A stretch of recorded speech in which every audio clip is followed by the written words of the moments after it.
Okay sir.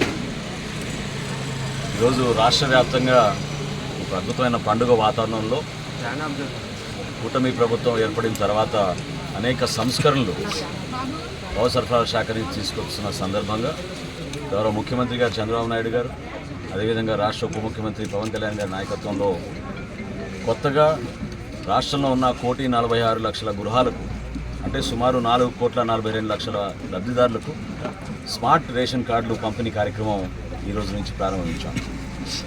బెంగళూరులో గౌరవ శాసనసభ్యులు ప్రసాద్ గారు ఆధ్వర్యంలో ఇక్కడ మేము చేస్తున్న పంపిణీలో చాలా స్పష్టంగా మాకు అర్థమైంది ఏంటంటే, పారదర్శకత పెంచడానికి, అదేవిధంగా బోడే ప్రసాద్ గారు కూడా చూశారు, కార్డు మనం స్కాన్ చేసుకున్నప్పుడు ఫోన్లోనే మనకి సమాచారం లబ్ధిదారుల గురించి, ఎప్పుడు తీసుకున్నారు సరుకు, ఏ షాప్ నుంచి తీసుకున్నారు, ఎంతవరకు మేము వలసలకు వచ్చే అనేక మంది పౌరులు కూడా అందించగలుగుతాము, ఆ వివరాలు కూడా స్పష్టంగా అర్థమయ్యేటట్టు ప్రతి ఒక్క పౌరుడికి 1వ తారీఖు నుంచి 15వ తారీఖు వరకు చేసే ఈ పంపిణీ, ఈ రేషన్ వ్యవస్థని మరింత అందుబాటులో తీసుకెళ్ళడానికి కోసం చేస్తున్న కార్యక్రమం.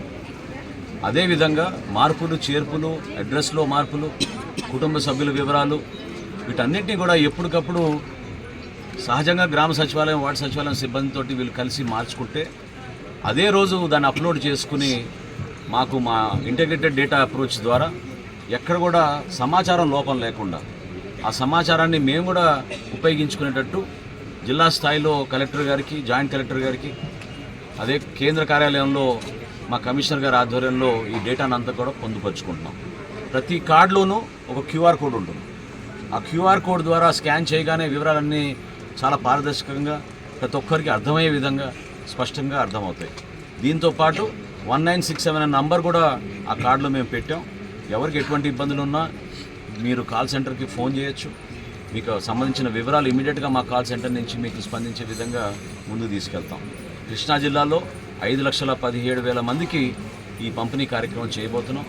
ప్రత్యేకంగా బెంగళూరులో మనం ఈరోజు 92,000 మందికి మనం ఇంటింటికి ఈ రైస్ కార్డులు, కొత్త రైస్ కార్డులు, అందులో మా పౌర సరఫరాల శాఖ సిబ్బందితో పాటు క్షేత్రస్థాయిలో గ్రామ సచివాలయం, వార్డు సచివాలయం సిబ్బంది కూడా ఈ అద్భుతమైన కార్యక్రమాన్ని ముందుకు తీసుకెళ్తున్నారు. ప్రతి ఒక్కరు దీన్ని ఉపయోగించుకోండి. ఒక ఐడి కార్డుగా మారింది. ఈ ఐడి కార్డుని మీరు భద్రతపరుచుకుని ఎక్కడ కూడా ఎవరు ఎటువంటి పరిస్థితుల్లో కూడా ఇతర షాపులకు వెళ్ళినా, వేరే ప్రాంతాల్లో షాపులకు వెళ్ళినా, వాళ్ళకు ఉద్యోగరీత్యా కానివ్వండి, చదువుల విషయంలో కానివ్వండి, అన్ని ప్రాంతాల్లో కూడా ఒకే విధంగా మనం రేషన్ సరఫరా చేసేటట్టు మేము చేసిన ఏర్పాటుని ప్రజలందరూ కూడా ఉపయోగించుకుంటారని, ఈ కార్యక్రమం విజయవంతం చేసినందుకు గౌరవ శాసనసభ్యులు బోడే ప్రసాద్ గారికి, అదేవిధంగా జిల్లా జాయింట్ కలెక్టర్ గారికి, మా కమిషనర్ గారికి, ఇక్కడ వచ్చిన ప్రజాప్రతినిధులు, అధికారులు అందరూ కూడా మనస్ఫూర్తిగా నేను ధన్యవాదాలు తెలుపుకుంటున్నాను. కార్డులు పట్టుకుంటాను.